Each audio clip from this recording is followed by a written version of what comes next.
ውዶቼ በባለፈው ክፍል እንደተመለከታችሁት የኤላ መጥፋት እንግዲህ በጣም ብዙዎቹን አስደንግጧቸው ወይም አሳስቧቸው ነበረ። እንዲሁም ከክፍለ ሀገር ከደሴ ጓደኛው መጥቶ ነበረ እና እናቱ እንግዲህ ልጅ አንድ ነገር ሆኖብኛል፣ ልጅ አንድ ነገር ሆኗል፣ ውስጥ ታውቆኛል አለችኝ እያለ ለጆሮ ሲነግረው ነበረ። ጆሮ እንግዲህ ጓደኛውን የጠራው ከደሴ የኤላን መጥፋት ማለት የሚያውቀው ነገር እንዳለ በማለት ነበረ። እናም እሱ እንግዲህ ወደ አዲስ አበባ ሲመጣ ጆሮን ኤላ የሆነ ነገር ሆኖ ነው አይደለ? ኤላ የሆነ ነገር ሆኖ ነው እኔ እኮ ታውቆ የነበረ በማለትም በጣም በመጨነቅና በመጠበብ ለጆሮ ይነግረዋል። ጆሮም እንግዲህ አረ ተረጋጋ፣ ምንም የተፈጠረ ነገር የለም ሲለውም እንግዲህ እና ታዲያ ኤላ የት አለ ሲልም ኤላማ የለም ይለዋል። እኮ ታዲያ ምንድን ነው የምትለይ ሲለውም ኤላ የለም ማለት የሆነ ነገር ሆኗል ማለት አይደለም እና በአንድ ሆነን እንድንፈልገው ነው ምናምን ይለዋል ማለት ነው። እናም እሱም እንግዲህ ሀንዬን የስራሽን ይስጥሽ እያለም ሀንዬን እንግዲህ ሲረግማት ነበረ ማለት ነው። እናም ሀንዬ ራሱ በነገራችን ላይ በጣም ነው የተጨነቀችው። ምክንያቱም በእሷ ምክንያት ስለሆነ ኤላ እንግዲህ እንደዚህ የጠፋው እኔ ምክንያት መሆን አልፈል ማለት በእኔ ምክንያት ነው እንደዚህ የሆነው በማለትም ያው እንግዲህ ኤላ የሀንዬን ማግባት ሲሰማ ነው ማለት ወደ ደሴ ሄደው ወይስ ምንድን ነው የሚለውን ደግሞ እንግዲህ ይዘንላችሁ ቀርበናል። ሰላም ጤና ይስጥልኝ ውድና የተከበራችሁ የቻናል ቤተሰብ እንዴት ናችሁ? ደህና ናችሁ ወይ? ያለው እግዚአብሔር ይመስገን። ለዚህ ቻናል አዲስ የሆናችሁ ሰብስክራይብ በማድረግ ቤተሰብ ይሁኑ። እንዲሁም ነባሪ ስለምታበረታቱኝ እጅግ አድርጌ አመሰግናለሁ። ተወዳጅና ልብ አንጠልጣይ የሆነውን ኖላዊ ድራማ ይዘንላችሁ ቀርበናል።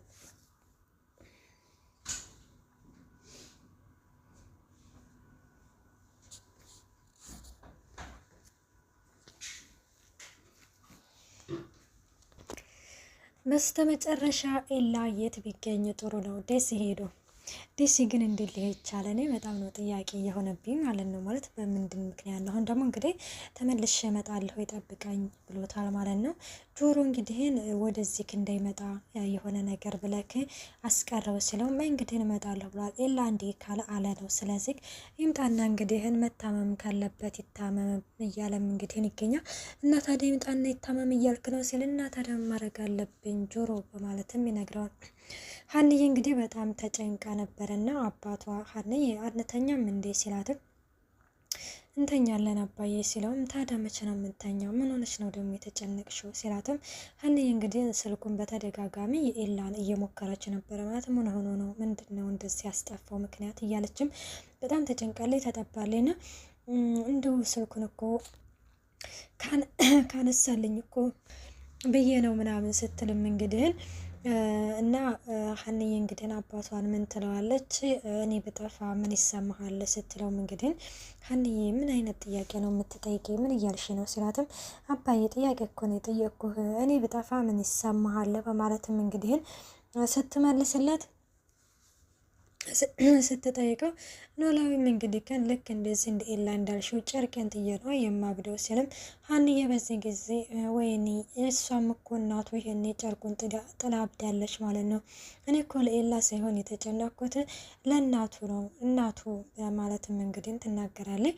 እና ይኸውልሽ ሀንዬ ህይወት እንደዚህ አይደለችም። እኔ እጨነቃለሁ ማለት ሌሎቹም ይጨነቃሉ ማለት አይደለም በማለትም እንግዲህ ነገሮችን ዝግ ባለ ሁኔታ ሲያስረዳት ተመልክተናል ኖላዊ። ሀንዬም እንግዲህ ተረጋጋና በጠዋት ተነስታ ጎዳና ሄዳ ነበርና አሊን እንግዲህ እንትና ማለት ይሄ ጎዳና ላይ ታገኘዋለች እና ስታገኘው እንግዲህ ግን ሀንዬ ይቅርታ አድርግልኝ በማለትም እግሯ ላይ ድፍት ይላል። እንዴ አሊ ምን ይሆንክ ነው? ለምንድነው ይቅርታ የምትጠይቀኝ ስትለው እንደው ሀንዬ በማታውቂው ነገር አስቀይሜሻለሁ እንደው በጣም ይቅርታ አድርግልኝ ሲላትም እንግዲህ እሷም እንዴ ምን ይሆንክ ነው? ለምንድነው ይቅርታ የምትጠይቀኝ በማለትም አሁንም በተደጋጋሚ እየጠየቀችው ነበረ።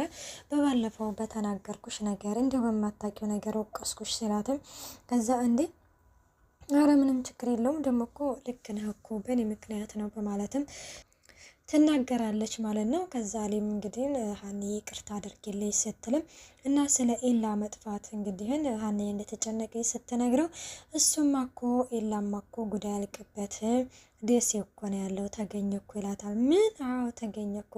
ከዛ ሀኒ በዚህ ጊዜ በጣም ትደነግጣለች። በቃ ዋናው ደህና መሆኑ ነው በማለትም አሁን ኤላ እንግዲህ ከተገኘ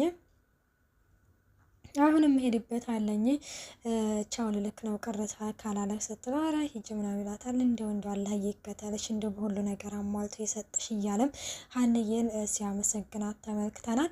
ሰላምዬ ደግሞ እና ቅዱስ እንግዲህ ግን በመጀመሪያ ከዚች ከጽዮን ጋር ነበረ እየተፎካከሩ ሀንዬ እስቲ ማለት ጽዮን እና ሰላም ተፎካክረው ነበረ ቅዱስን ማለት ወድጃለሁ ብላ እየቀረበችው ማለት ነው። እና ዛሬ ላይ አሁን እንግዲህ ግን ሁሉንም ነገር ያው እሱ ቅዱስ ግን እያወቀ ነበረ እየቀረባት ማለት ነው። እና ያው እንዳወቀ ሲነግራት እንግዲህን ሰላምዬም አፍራ ታፍርና እንግዲህን ከሱ ጋር መቀጠሉ ትተዋዋለች ማለት ነው። እና ሁለቱም እንግዲህ የፍቅር ስሜት አለ። ቅዱስ እንግዲህ ከተመለከታችሁት ከእዝራ ጋር ሆኖ ማለት ነው ማለት በመጠጥ ራሴን መሸፈን እፈልጋለሁኝ እያለው ነበረ። እዝራም አንተ ይሄ ድካሞች ነው ሰላምዬ፣ ከመጀመሪያውም አንተ ጋር የመጣችው በውሸት ነው እንጂ በእውነት አይደለም፣ በቃ ይሄንን አምነህ ተቀበል ሲልም ኤላም እንግዲህን እዝራም እንግዲህን በዚህ ጊዜ ቅዱስ እንግዲህን በዚህ ጊዜ አይ ነው በቃ እኔ ካልጠጣሁኝ የሆነ ነገር መርሳት አልችልም፣ መጠጣት አለብኝ ሲልም እንግዲህ ይነግረዋል። እሱም እንግዲህ አይ በፍጹም አይሆንም ተነሳ ብሎ ያው እንግዲህ አባቱን ሲያስተዋውቀው ተመልክተናል። እኔ ግን